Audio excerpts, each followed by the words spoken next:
오늘은 이전 강의에서 제가 말씀드렸던 RGB와 CMYK의 차이에 대해서 같이 한번 알아볼 건데요. 딱 필요한 만큼만 아주 쉽게 정리를 해드리도록 하겠습니다.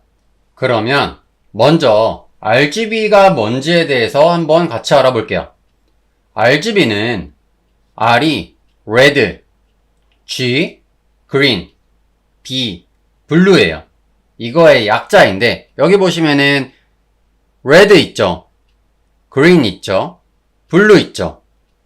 빛의 삼연색이라고 하는 이 세 가지 색상은 이렇게 서로 빛을 섞어서 다양한 색들을 만들어내고요. 그래서 이렇게 겹친 부분에 보시면은 새로 만들어진 컬러라고 보시면 되겠습니다. 즉 우리가 모니터나 스마트폰, 웹에서 보이는 색상들 있죠.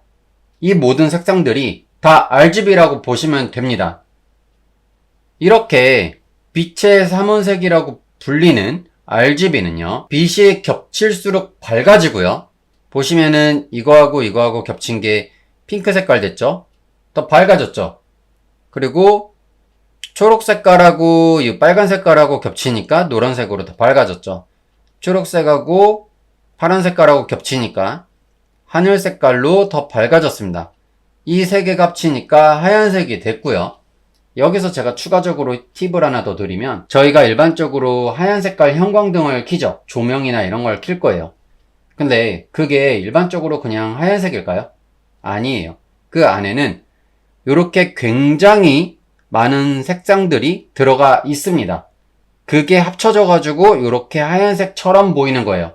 하얀색처럼요. 이렇게 다 섞으면 흰색이 되기 때문에 이제 그런 현상이 나타나는 것을 확인하실 수 있습니다. 이렇게 RGB에 대해서 간단하게 설명을 드렸는데, 그러면 다음번에는 CMYK가 뭔지에 대해서 한번 보도록 해야겠죠? 자, 그러면 CMYK란 무엇일까요? CMYK는 총 4자로 되어 있을 거예요, 지금. 맞아요. C가 의미하는 거는 청록색으로 불리는 색상이 있습니다. 그리고 두 번째는요, M은 자홍이에요. 그리고 Y는요, 노랑. 그리고 K는요, 검정이에요. 이거를 흔히 말해서 C는 사이언, M은요, 마젠타라고 하고요, Y는 옐로우, K는 키라고 부릅니다. 이거는 제가 아래 내용에 정리를 따로 해드리도록 하겠습니다. 이렇게 4가지 색을 섞어서 인쇄할 수 있도록 만든 색 시스템이라고 보시면 되세요. 그래서 아까 전에도 말씀을 드렸지만 보통 인쇄물, 책, 포스터, 전단지 등은 대부분 다 CMYK로 인쇄되게 됩니다. 그래서 CMYK는 잉크의 색이라고 보시면 되고요. 색을 겹칠수록 어두워지고 다 섞으면 검정에 가까워집니다. 실제로는 탁한 갈색에 가까운 색깔이 나타나게 돼요. 아까 전에 RGB에 대해서 제가 말씀드렸을 때 RGB는 색을 섞으면 섞을수록 밝아지고 그 끝이 결국은 화이트로 가는 길이었죠. 근데 CMYK는 합치면 합칠수록 검정에 가까워진다고 보시면 되겠습니다. 이런 차이가 있어요. 저희가 디자인할 때 가장 중요한 게 RGB로는 저희가 웹용으로 디자인을 제작할 때 제작을 하고요. 인쇄물은요, 무조건 CMYK로 작업을 해 주셔야 되는 부분 꼭 잊지 마시길 바랍니다. 근데 왜 이렇게 다르게 보일까요? 화면 RGB에서 예쁜 색으로 작업을 했는데 인쇄를 했더니 칙칙하거나 색이 다르게 나올 수 있어요. 만약에 그렇다고 하시면 RGB로 작업한 걸 CMYK로 인쇄를 했기 때문이에요. 예시로 쨍한 파란색이 있어요. RGB 값이겠죠? 인쇄하면은 탁한 남색으로 나오게 될 겁니다. 밝은 형광색은요, 인쇄하시면 무채색처럼 나올 수 있어요.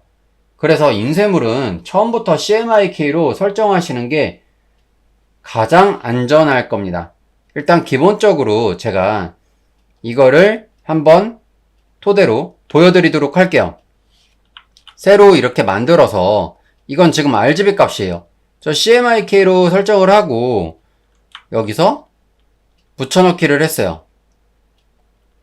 그랬더니 여기 위에 보니까 CMYK로 나와 있죠.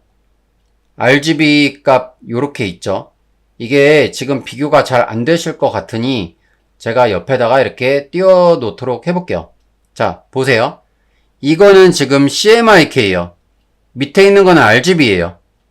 이거랑 이거랑 차이 한번 비교해보세요. 이게 조금 탁하죠? 이게 조금 더 쨍하죠? 네. 이런 식으로 차이가 나기 때문에 반드시 지켜주셔야 됩니다. 네. 아시겠죠? 그래서 인쇄물 하실 때는 꼭 처음부터 CMYK로 설정을 하고 작업을 해주세요. RGB로 하다가 나중에 CMYK로 해야지 했다가 까먹고 인쇄소에 넘겼다가 나중에 다 폐기하는 상황이 정말 많이 일어나고 있습니다. 자, 여기까지 잘 따라오셨다고 할지라도 다시 한번 정리해 드릴게요. RGB하고 CMYK가 얼마나 중요한지 아시겠죠? 먼저 설정하시는 방법이 두 가지가 있는데 여기서 컨트롤 N을 누르셔도 되고요. 파일에서 New를 눌러주셔도 상관없으세요. 그럼 이런 박스가 떴었죠. 사이즈 각자 지정하시고 세로로 하실지 가로로 하실지 단위 확인하시고요. 그리고 다큐멘트 네임 확인하시고 밑에 레졸루션 외부로 제작할 때는 72로 가는 게 맞습니다. 네, 굳이 300dpi로 갈 필요가 없겠죠. 인쇄물이 아니니까. 그리고 RGB로 해주세요. 근데 만약에 인쇄물로 하실 때에는 여기까지는 똑같아요. 그리고 이거 300으로 바꿔주시고 단위 픽셀 그리고 RGB가 아니라 CMYK로 해주신 다음에 크리에이트 해서 작업을 해주시면 되고 만약에 나는 여기서 나도 모르게 RGB로 먼저 설정을 했다고 하시면 이거를 여기 이미지 가서 모드에서요. RGB가 아니라 CMYK로 바꿔주실 수도 있습니다. 이 부분 꼭 기억해 주시면 좋겠습니다. 이렇게 오늘은 RGB와 CMYK의 차이에 대해서 같이 알아봤고요. 그리고 언제 어떤 걸 써야 하는지 정리를 해봤는데요. 이 개념만 알아도 웹 디자인 또는 인쇄 디자인을 혼동 없이 처리하실 수 있으실 겁니다. 다음 중급 강의에서는 실전 프로젝트와 함께 좀 더 깊이 있는 내용을 다뤄보도록 하겠습니다. 그동안 수고 많으셨고 본 강의가 마음에 드셨다면 좋아요와 구독, 알림 설정 꼭 해주시길 부탁드리겠습니다. 감사합니다. 안녕 캔버스였습니다.